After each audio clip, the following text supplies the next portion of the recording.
whisper of forgotten stars in the endless dark of space, something began to move. It was not a ship, not a meteor, not a storm. It was a whisper, soft as wind, flowing between the stars. It had no sound, no light, but it carried meaning. Somewhere deep in the void, something ancient had awakened. The signal first appeared on an old human station near Jupiter. At first, the scientists thought it was just space noise. Random waves, nothing important, nothing alive, but then the whisper changed. It began to form a rhythm, slow, deep, and strangely beautiful. When they recorded it and played it back, it sounded almost like a voice that was not human, but full of emotion, sadness, longing, memory. It was as if the stars themselves were trying to speak. One word kept repeating again and again in the signal. Cosma. No one could explain what it meant. The computers could not translate it, but the word stayed, repeating like a heartbeat in the dark. Some said it was a code, some said it was a ghost in the system, but one woman, Captain Lira, felt something else. She felt it inside her mind, like a soft touch. She could not stop thinking about that word Cosma.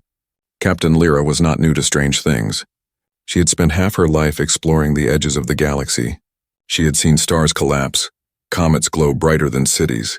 She had even seen planets born from dust and ice. But this was different. This was not a discovery. It was a calling that night. When she slept inside her small cabin on the Dawn Chaser, she dreamed in her dream she stood in the middle of space, surrounded by billions of stars. They shone like diamonds, but their light was fading. A tall figure made of light stood before her. It looked like a woman, but her face was made of galaxies. Her eyes were suns. Her voice was soft and endless. She spoke one word, remember. Then the stars around her began to fall, and Lira woke up gasping for air when she opened her eyes.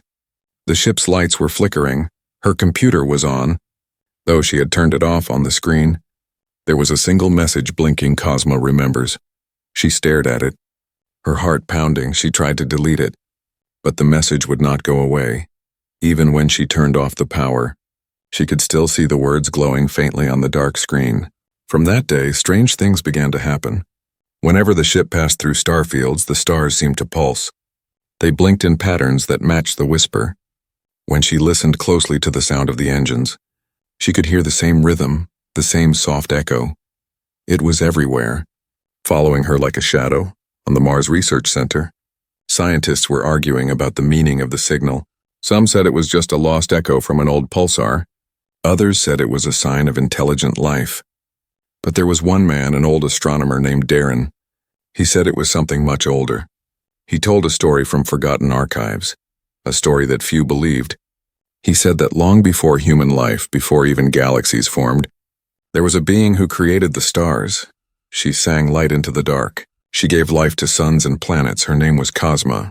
But when the stars began to burn too bright and life forgot her, she vanished, and the stars missing her voice began to fade.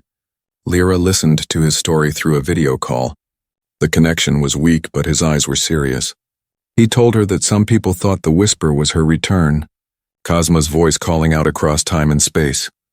A song from the creator of stars. But he warned her, if she calls you, Captain, do not answer. For no one who answers ever returns. That night, the whisper became louder. It echoed through the ship, through the walls, through her dreams. She could feel it vibrating inside her bones. The crew began to see strange visions too. One engineer said he saw a woman of light standing outside the viewing window. Another said he heard a soft voice whisper his name. Fear began to grow among them, but Lira felt calm. It was as if she had known that voice forever. One evening, she stood alone at the window, staring into the black ocean of stars. Suddenly, the stars shifted, forming a face, the same face from her dreams. Shining, watching her, then came the whisper, clearer than ever. Come. Every light on the ship went dark. Every screen went blank. Only Lira's face glowed faintly in the reflection. She smiled softly. I'm coming. Cosma, she said. Outside, the stars seemed to tremble. The whisper grew gentle again, spreading across galaxies, a song of memory, of creation, of love. And somewhere in that endless dark, something old smiled back. The stars had begun to remember their creator once more. The mission beyond the map. The signal grew stronger each day. It no longer sounded like random waves. It was singing now, a song that pulsed with emotion, like a heartbeat across the stars. Every listening post in human space was picking it up. Some called it an alien message. Some called it the Song of Madness. But Captain Lira knew what it was. It was a call, and it was calling her. She sat alone in the command room of the Dawn Chaser, staring at the glowing map before her. Lines of light crossed the black screen, showing star routes, colonies, and dead sectors. But one part of the map was always blank. The region beyond the Veil Nebula. A place marked with red warnings, uncharted. Unstable, do not enter. That was where the signal came from. That was where she had to go. Her crew thought she had lost her mind. The engineer, Kalen, slammed his hand on the table and shouted, "That nebula eats ships, Captain. It's suicide," but Lira just looked at him. Calm and steady. "Then it will eat us last," she said softly. No one spoke after that. There was something about her voice. It was not madness, it was certainty. Even those who doubted her began to feel it too. The ship seemed to hum louder whenever she said the word Cosma. The lights on the console flickered in rhythm with the signal. It was as if the Dawn Chaser itself wanted to go. For the next few days, the crew prepared. They loaded supplies, checked the shields, and calibrated the engines. No one smiled. No one joked. They all knew this might be their final mission. Outside, the stars looked cold, watching silently, as if they too were waiting to see who would dare cross the veil. When everything was ready, Lira gathered her crew in the central bay. There were only 7 of them. All had seen strange things before, but none like this. She looked at each of them, their faces pale under the soft lights. "We are going where no one has gone," she said. "Beyond every map, beyond every rule, we may not return. But if we don't go, the stars will die forgotten." No one answered. But they followed her, because in that moment, she looked more like a leader chosen by fate than by rank. The engines roared to life, shaking the walls. The stars outside stretched into bright lines as the ship jumped into hyperspace. Everything blurred, colors twisted, time felt strange. Kalen watched the readings. Eyes wide, "Captain, this energy signature—" "It's not from us," he said. Lira turned. "Then where is it from?" He looked at her, pale. "It's coming from the nebula. It's pulling us in." They burst out of hyperspace into a storm of color and light. The Veil Nebula was alive, glowing like a sea of fire. Waves of plasma danced like ribbons, twisting and curling. Electric storms flashed in silence, lighting up the void in blue and gold. It was the most beautiful and dangerous thing they had ever seen. The sensors went wild, numbers spinning, readings failing. But the signal, the whisper, was clear now. It was no longer distant, it was singing right beside them. Rin, the youngest of the crew, looked out through the viewport, his eyes wide. He whispered, "It's like the stars are crying." And for a moment, everyone went quiet because they all heard it too. A soft melody full of sorrow echoing through the ship. It was beautiful and terrible at the same time. Some began to cry without knowing why. Others just stared into the light, lost in wonder. Then, a shape appeared in the middle of the nebula, huge, shadowed, and shining like a crown of fire. It was not a planet, not a ship, but something in between. It pulsed like a living heart. The signal was coming from it. Lira gripped the controls. "That's it," she whispered. "That's where Cosma is," Kalen shouted. "Captain, we can't go closer. The gravity will crush us." But the ship moved anyway. The engines did not obey the crew anymore. The navigation lights turned gold, the hull began to glow.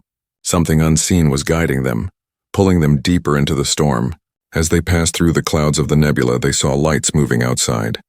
Shapes like wings flowing through the plasma. Each one shined like a fallen star. For a second, Lira thought she saw faces among them, smiling, peaceful, almost human. They were watching her, not with anger, but with hope. The ship's systems flickered again, and the whisper spoke clearly this time. "Closer," it said.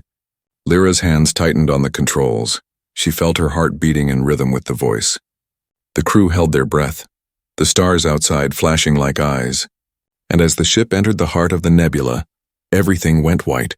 In that final second before light swallowed them, Lira heard a voice that filled her soul with warmth. "Welcome, child of starlight," it said. Then the universe vanished into silence, the graveyard of suns. When the light faded, silence filled everything. No sound, no movement, not even the hum of the ship. For a long moment, it was as if time itself had stopped. Captain Lira opened her eyes slowly, her vision hazy and golden. The control panels were dead, and her crew floated weightless in the air. Outside the windows there was no nebula, no color, no storm. Only emptiness, but then she saw them. The stars, cold and dead. They hung like black stones in the distance. Frozen and lifeless, the place looked endless. Like a sea of broken suns, Kalen broke the silence first, his voice trembling. "Captain, where are we?" Lira stared out at the dark horizon, her eyes wide. "We've crossed the veil," she whispered. "This is beyond the map." Rin pressed his face against the glass, his voice small. "Are those stars dead?" Lira nodded slowly. "They are," she said. "This is their graveyard." The ship drifted between the silent giants. Each star was massive, but its light had been stolen. They floated cold, like memories of something that once burned. No signal, no warmth, just the echo of life long gone. It was beautiful, but in a sad, aching way, the kind of beauty that makes the heart hurt. Everywhere they looked there was loss, and yet there was something else too. A faint golden glow pulsing far in the distance, like a candle still burning in a room full of ghosts. Lira pointed toward it. "Set course for that light," she said. Kalen hesitated. "Captain, the ship's power is almost gone." Lira looked at him, her voice firm. "Then we drift, but we keep moving." There was something in her tone that left no room for fear. Something inside her was guiding her. Stronger than reason, stronger than logic, it was faith. Not faith in gods or stories, but in something older. Memory itself. As the ship drifted closer, the glow grew brighter. It came from a single planet in the middle of the dead stars. A small world shining softly like it refused to die, Rin whispered. "It looks alive." Lira nodded, her eyes locked on it. "Yes," she said. "And it's waiting for us." When they entered orbit, strange symbols appeared across the ship's screens. Ancient letters glowing like fireflies. The same word repeated again and again. "Remember." Kalen tried to scan the planet, but his instruments failed. It's not made of rock," he said, confused. "It's crystal, Captain. Pure crystal." Lyra's heart beat faster. She remembered her dream. The woman made of light. The golden dust. The soft voice. This was the place she had seen. This was Cosma's world. They prepared to land. Though the systems barely worked. When the landing thrusters fired, the ship shook like it was fighting gravity itself. Then, with a soft thud, they touched down. The moment they stepped outside, everything changed. The air glowed faintly. The ground shimmered like glass. Every step they took echoed like music.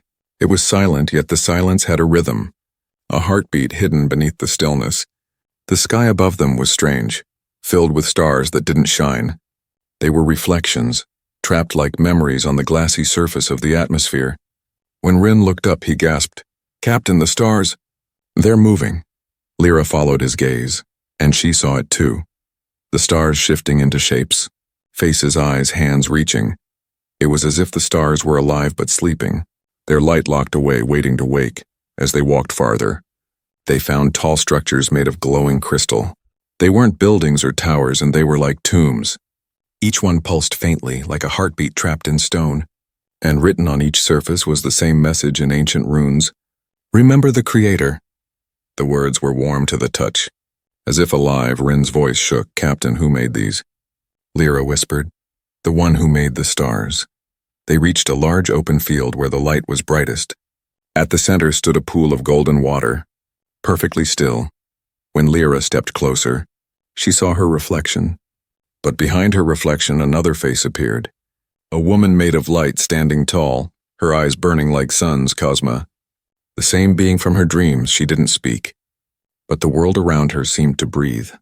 The stars above flickered softly, like they recognized her, and then the whisper returned. Not from the ship, not from space, but from the planet itself. "Welcome, children of the forgotten flame," it said. Lira fell to her knees. The sound was too much, too beautiful. Tears streamed down her face as her heart filled with warmth and fear. The voice spoke again, soft and endless. "You came to remember, and now the stars shall remember too." The ground beneath them began to glow brighter. The light spread across the horizon, waking the crystal tombs. The dead stars in the sky flickered once more, and for the first time in 1,000 years they began to shine again. The Queen of Light. The golden light spread across the land like a sunrise. It touched every crystal, every shadow, every silent star above. The air shimmered with warmth, and the whisper grew stronger. Not just a sound now, but a feeling. Deep and alive. Captain Lira felt it in her chest, beating with her heart. It was as if the planet itself was breathing. The ground pulsed gently beneath her boots, glowing with life. And from the golden pool, something began to rise. The water lifted, swirling upward in a spiral of light. It formed a shape, tall, graceful, glowing brighter than fire. The light bent and shaped into arms, a face and flowing hair made of starlight. The woman from Lira's dreams stood before her. She was both beautiful and terrifying. Her body shimmered with galaxies. Her eyes held the light of 1,000 suns. When she moved, the air sang softly like the sound of creation itself. Lira fell to her knees, unable to speak. Her crew stood frozen, their faces pale, caught between awe and fear. The being looked down at them. Her voice gentle yet powerful. "You came to remember," she said, her words vibrating through the air. Her lips didn't move, but her voice filled their minds. Lira's eyes widened, tears glimmering. "Who are you?" she whispered. The light around the woman pulsed brighter. "I am Cosma," she said, "Mother of Light, the first voice of the stars." The crew gasped, their breath catching in disbelief. Cosma's eyes turned upward to the dead sky, her voice soft. "I sang the stars into being," she said. "I gave them warmth and song, but your kind took their fire, used their hearts for your machines." Her voice trembled with sadness, not anger. Now the stars cry in silence, their light fading into memory. Lira stepped forward slowly, her voice shaking. "We didn't know, we never meant to." Cosma raised her hand gently and the words died in Lira's throat. "I know," she said. "Your kind forgot, but forgetting is not the same as hate." Her eyes softened, glowing like dawn.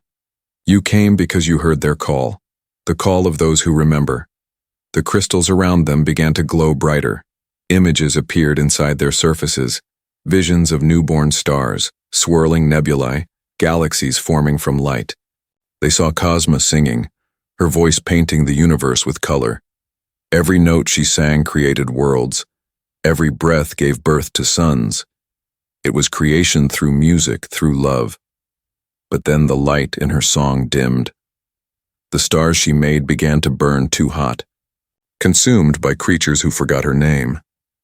Her song faded, her light weakened, and she fell into silence, until the whisper began again. Until they came, Rin, the youngest, took a step closer, his voice trembling. "If you made everything, why call us?" Cosma looked at him, her expression almost human. "Because I cannot save them alone," she said. "The stars remember, but they cannot speak without voices." Her gaze turned to Lira. "And you, child of the lost flame, you are my bridge." Lira's heart pounded. She didn't understand how, but she could feel the truth of it. It was as if she had been born for this, not to fight, not to conquer, but to listen. She felt a strange warmth spread through her body. Her skin glowed faintly. Her eyes reflected starlight. The air around her shimmered with power. "Why me?" she whispered. Cosma smiled, a soft, knowing smile. "Because you heard me when no one else did." The light around them pulsed again. This time with sadness, Cosma turned her gaze to the horizon. Her voice grew quieter, like a song fading into the distance. "My strength is nearly gone," she said. "The stars are dying faster each day, their light drained by your machines, by hunger, by greed." Her form flickered slightly, dimming at the edges. Rin stepped forward, his face pale. "What happens if you fade completely?" Cosma looked at him, her expression full of sorrow. "Then all light dies," she said. "The stars, the suns, even the fire in your hearts." Lira clenched her fists, her voice trembling with emotion. "There must be a way," she said. "Something we can do." Cosma looked at her, her eyes glowing brighter. "There is," she whispered. "But it comes with a choice. The ground trembled softly. The crystals flickered like candles. Cosma's form began to fade again, her light thinning like smoke. She reached out her hand toward Lira. "You must decide if your kind deserves to remember," she said. Her hand passed through Lyra's chest, and for a moment Lira saw everything. Galaxies spinning, stars being born, worlds singing with light. Then darkness, a deep, endless silence. When she gasped and opened her eyes again, Cosma was gone. Only the echo of her words remained, floating through the golden air. "Remember the Creator, or the stars will forget you too." The truth of creation. The golden air still shimmered long after Cosma's light faded. Silence fell over the crew, heavy and unreal. The stars above no longer looked dead, but they did not shine either. They waited, holding their breath, as if the entire sky was listening, waiting for something more. Captain Lira stood motionless, her hands trembling. She could still feel the warmth of Cosma's touch inside her chest. It was faint but alive, a heartbeat that wasn't her own. Every time it pulsed, she saw flashes of stars, galaxies, and fire. Her crew gathered around her, afraid to speak. Rin looked up at the sky and whispered, "Was she real, Captain?" Lira closed her eyes, her voice soft. "Yes," she said, "and she's still here." As they stood among the crystal tombs, the ground began to hum. A low vibration rolled through the planet like a slow drumbeat. The crystals started to glow again, showing moving images inside them. But these were not memories of Cosma's fall. They were visions of the beginning, the moment when everything began. The crew watched in awe. They saw darkness first, pure and endless. Then came light. Not a flash, not fire, but a voice. Soft, gentle, and filled with love, it sang. And the song became color. The color became stars, and the stars became time. Every note in that voice gave birth to something new. Lira realized what she was seeing. It was creation itself, the birth of everything. Cosma's voice echoed through the air again. Not in form, not in body, but through the crystals. "My song made them," she said, "but my silence unmade them." Her tone was filled with sorrow. "When I stopped singing, the stars forgot their rhythm. Their hearts grew quiet. The vision shifted, showing civilizations rising and falling across ages, alien worlds glowing with beauty, then fading into dust, and finally, humanity, small, fragile, yet curious. They learned to pull light from the stars, to use it for power, but they took too much too fast each time they built something bright. A star somewhere else dimmed. Rin fell to his knees, tears streaming down his face. "We didn't know," he said softly. Cosma's voice answered, "You never do." Lira felt her chest tighten, guilt mixing with wonder. She looked up at the sky, now full of sleeping suns. "How can we fix it?" she whispered. The light around her flickered, and Cosma's voice grew quieter. "Light must be remembered," she said, "or it dies." The crystals flared again, showing more visions. This time, the stars were alive, singing together in harmony. Every beam of light that touched another created more. It was a cycle of giving, endless and pure. But then came shadows, creatures made of greed and fear. They devoured light, hoarded it, twisted it into weapons. Their hunger silenced the song, and when the last note faded, Cosma fell into sleep. Waiting for someone who could hear again, Lira understood now. The whisper that reached the human outposts. The signal they found, it wasn't a message. It was a cry.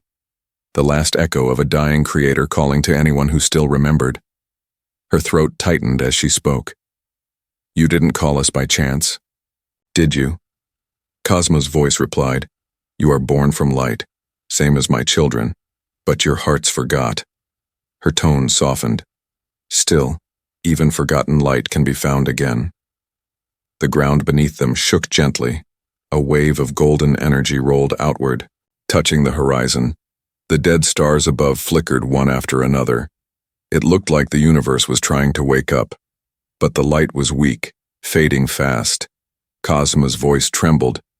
My strength is fading. I cannot hold the stars much longer. Kalen looked at Lira, panic in his eyes.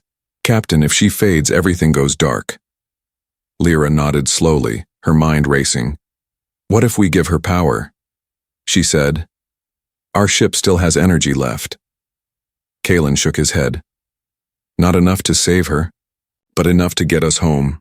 Rin's voice cracked. If we go home, there won't be a home left to go to. Lira placed her hand on the glowing crystal beside her. She felt warmth, a pulse, a memory of creation itself. We came this far because she called, she said quietly. Maybe we were never meant to return. Her eyes met her crew's, steady and filled with light. If the stars remember, then so will we. Cosma's voice softened again. There is still hope, but only if you choose to give what you hold most dear. The ground shined brighter, the crystals rising like waves. Her voice faded with the wind. Creation was never about taking, it was always about giving. Lira looked up at the silent stars. They were waiting, countless eyes watching, countless hearts sleeping.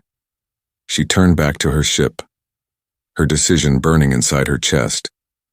She knew what Cosma meant. She knew what the next step was. And as the light of the dead stars flickered weakly above, Captain Lira whispered, Then we give. Ah! The choice, the air trembled as the last echo of Cosma's voice faded into silence. Captain Lira stood at the center of the glowing field, her hands shaking. The warmth of the light had turned cold. Fading into pale blue hues, the stars above pulsed weakly, as if struggling to breathe. Each heartbeat of light was slower. Quieter, closer to the end, the crew looked at her, waiting for something, a plan, a miracle, anything. But Lira could only stare at the horizon, where the golden light met the dark sky. The truth of what Cosma had said weighed heavy inside her. They had come farther than anyone before, and now at the edge of the universe, they were asked to choose between life and return. Kalen was the first to speak, his voice sharp with fear. Captain, we can't give her everything, we'll die here. Rin turned to him, his eyes wide and wet. If we don't, everyone dies everywhere. The two stared at each other, one filled with logic, the other with hope. Lira closed her eyes, hearing both sides. The ship's last power core, their only way home, sat locked in the cargo bay. It was small, glowing faintly, the last human-made sun aboard the Dawn Chaser. She remembered what Cosma had said. Creation was never about taking. It was always about giving. The words rang inside her mind like a melody that would not fade. She looked up at the stars again, their light fading like dying candles. Maybe humanity had taken too much for too long. Maybe this was the price of forgetting where light came from. Lira turned to her crew, her voice soft but steady. Cosma gave us everything, the stars, the warmth, the beauty of life. She asked for one thing in return, remembrance. Kalen shook his head. Remembrance doesn't need sacrifice, Captain. It needs survival. Lira stepped closer, her eyes glowing faintly in the dim light. Survival means nothing if there's no light left to live under. The silence that followed was heavy, stretching like the endless void outside. Even the hum of the crystals seemed to pause. Finally, Kalen lowered his gaze, his voice trembling. So this is it then, he whispered. We give up everything. Lira placed her hand on his shoulder, her voice warm. No, she said. We give back what was never ours to keep. They walked together to the cargo bay. The corridor lights flickered weakly, their power almost gone. Each step echoed through the ship like a heartbeat. Slow and steady, the power core sat in the center of the room, glowing softly. It looked peaceful, unaware of the weight it carried. Lira reached out her hand, feeling its warmth. Inside that light was the memory of every journey, every world, every dream. It was humanity's spark, their piece of the stars. And now it was time to return it. The crew helped her lift the core from its casing. It hummed gently as if alive when they carried it outside. The golden light of the planet responded. The ground pulsed brighter, the air shimmered. The crystal towers began to sing, soft, deep notes that echoed through the valley. It was the song of creation again, faint but real. Lira held the core above her head, her eyes shining. Cosma, she whispered. We remember, the wind picked up. Swirling around them, the stars above flickered, and a voice filled the sky once more, soft, sad, but grateful. "You choose to give," the voice said, "and through giving, light is born again." Lira stepped forward and placed the core into the golden pool. The moment it touched the surface, everything exploded into light. The planet shook, but not with destruction and with rebirth. The crystals rose higher, glowing like suns. The dead stars in the sky flared one by one, first dimly, then brighter, then burning with life again. It was as if the universe was breathing for the first time in ages. Every color of creation burst across the sky: gold, blue, crimson, silver. The sound that followed was not thunder, but music, a harmony that filled their hearts. The song of Cosma, alive once more. Lira fell to her knees, tears glowing on her face. Her body felt weightless, her heart filled with warmth. The voice spoke again, wrapping around her like sunlight. "Your kind remembers, and so do I." Rin smiled through his tears, whispering, "We did it." But Kalen's voice trembled. "We don't have power left to go home." Lira looked at him, her face calm. "Home is everywhere light lives," she said. As the glow reached its peak, Cosma's form appeared one last time. Her body was made of pure starlight now, her eyes filled with endless gratitude. She looked at Lira and smiled. "You gave back what was lost," she said, "and now the stars remember their song." Her hand touched Lyra's forehead and a warm light spread through her. The fatigue vanished, the pain melted away.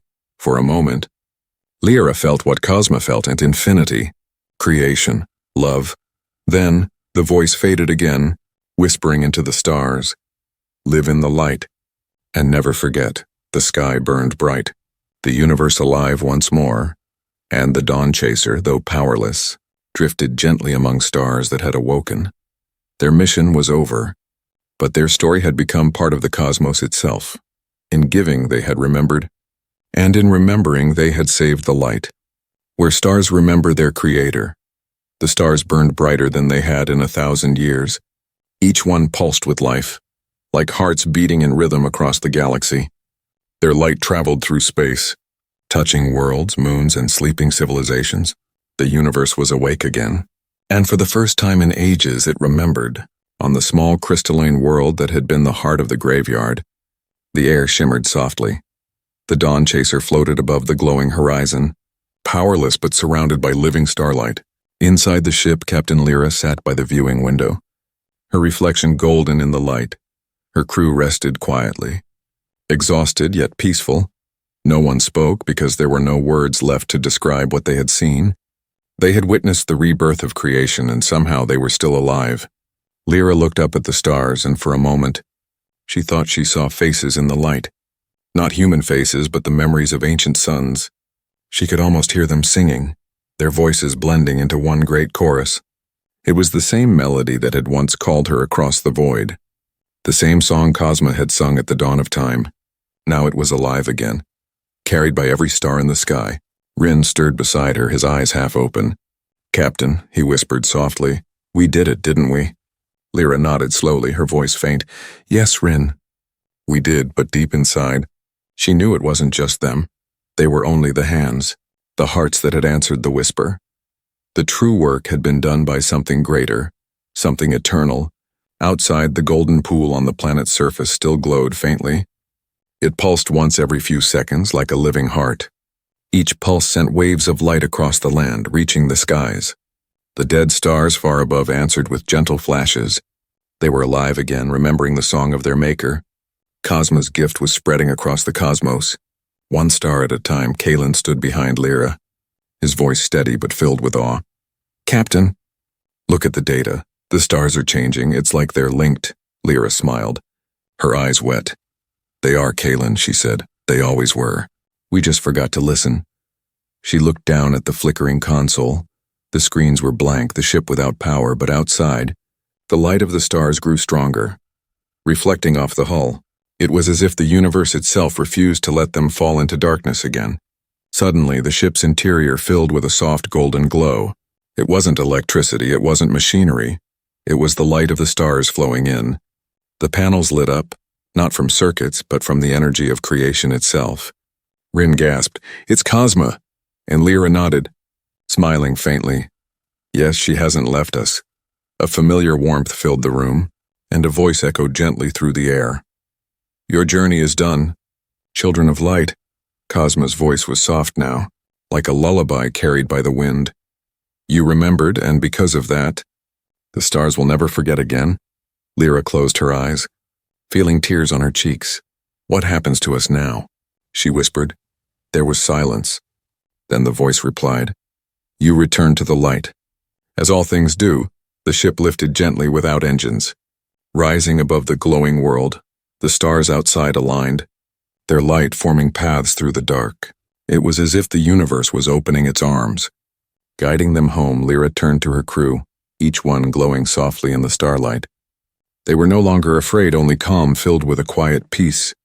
The stars above them shimmered once, then began to pulse in perfect rhythm, each flash spelling out a single message across the cosmos. "We remember," Lira smiled, her voice barely a whisper. She did it. The stars remember their creator, outside the window. Light surrounded them completely. It was not blinding, but warm, like the touch of something divine. For a brief, endless moment, they felt connected to everything. Every sun, every planet, every spark of life. They were part of the song, part of the light, part of Cosma herself. When the light faded, the ship floated in quiet space. No sign of the crystalline world, no storm, no nebula, just stars, countless and bright, filling the sky with gold. The crew slowly opened their eyes, realizing they were back near human space. Earth's blue light shimmered far away, glowing like a tiny memory among giants. News spread quickly across every colony and station. The dead stars had come alive again, their light stronger than before. Scientists were lost for explanation, but dreamers and children began to tell stories. Stories of a queen made of starlight, a creator who sang the universe into being, and a human ship that helped the stars remember their mother. Years later, people still looked at the night sky differently. Every star now pulsed once every few seconds. Like a heartbeat, no one knew why, but Lira knew. She had felt it, lived it, become part of it. Whenever she looked up, she heard that soft whisper again, "Remember." And far beyond the edge of human sight, Cosma stood among her stars, her eyes full of warmth, her voice soft as dawn. Her children were alive again, her song eternal. The universe had remembered its creator, and the stars, glowing in their endless dance, sang quietly forever echoes beyond eternity. Long after the dawn chaser vanished into the golden light, the universe changed. The stars no longer burned in silence. They pulsed in harmony, breathing together like one living heart. Every world that looked up at the night sky saw the same rhythm, the light of creation, the heartbeat of remembrance. And though no one could explain it, every soul felt it, a strange warmth deep and familiar, as if the stars were whispering their names on Earth centuries past. Empires rose and fell, machines replaced dreams, and dreams became machines. But the stars still pulsed soft and steady, like a voice humming through eternity. Children grew up listening to bedtime stories about Cosma, the Queen of Light. They called her the Mother of the Stars, the Singer of Suns, and among them was a girl named Ilara. She loved to watch the night sky and listen to the soft hum that came through the radio waves. It wasn't static, not really. It was music. Faint and endless, Ilara lived on a colony moon far from Earth. Her father was an engineer, her mother a teacher. But Ilara, she was different. She dreamed of voices in the stars, just like Captain Lira once did every night. She'd sit by the observatory dome, her small hands resting on the glass, her eyes wide with wonder. Sometimes she thought she saw shapes in the light, faces made of stars, eyes that glowed with warmth, and every time, she heard the same word in her dreams. Remember. The scientists on her colony ignored the hum. They said it was cosmic interference, nothing more. But Ilara knew better. One night she tuned her small radio to the lowest frequency, and what she heard made her heart stop.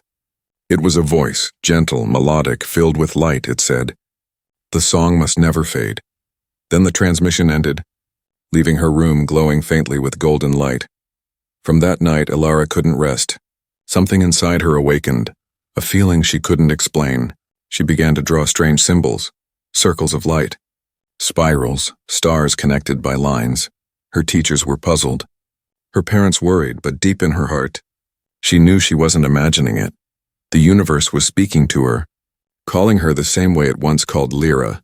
Far away in the center of the galaxy, something was changing. The light of the stars began to twist, forming bridges of energy that linked systems together. It was as if the stars were thinking, remembering, building, and at the center of it all, a faint shape began to form, the shape of a woman, her body woven from starlight, her eyes bright as suns. Cosma, she had returned. Her voice spread through the light like a whisper carried by wind. Children of the forgotten flame, rise again. Her song traveled across galaxies, through dust and silence, and those who could hear it began to dream. On every world a few awakened, people like Alara. They felt warmth when they looked at the stars. They saw visions of golden fields, crystal towers, and the woman made of light. Cosma was not forgotten. She was becoming memory turned to life again. One night, Alara stood alone outside the colony dome. The stars shimmered above, their pulse stronger than ever, and for the first time, she saw it clearly. A path of light stretching across the sky. Not random, not chance, but purpose. The stars were forming a pattern, a map, a message at the center of the pattern. One star glowed brighter than the rest. It pulsed slowly, like a heartbeat calling her name. Alara, she whispered the name back, trembling, and the air around her shimmered. For a moment she wasn't standing on the colony anymore. She was standing in a field of golden light, surrounded by stars that whispered softly. In front of her stood a woman, radiant and calm. Cosma smiled, her voice soft as dawn. "You heard me," she said. "As she once did." Alara's eyes filled with tears. "Who am I?" she whispered. Cosma's eyes shone brighter. "You are what she was, a voice of remembrance." The light spread around them, filling the universe again. Cosma lifted her hand, and images filled the stars. Memories of the Dawn Chaser, Captain Lira and her crew shining among galaxies, their story burning in every sun. "They gave so others could remember," Cosma said. "And now it is your turn to sing." Alara reached out her hand. A small spark of light leapt from Cosma's palm into hers. It burned warmly like a seed of creation. The stars above pulsed faster, brighter, responding to the new voice born among them. And in that moment, Alara understood. The story would never end. Because the song of remembrance had no end. It would live through voices, through stars, through time itself, far across the galaxy. Worlds looked up and saw the light dancing between suns. They didn't know what it meant, but they felt it, hope, warmth, connection, and somewhere beyond the reach of time. Cosma smiled. Her children had remembered. Her light would never fade again. The stars had become eternal, and their voices would echo beyond eternity.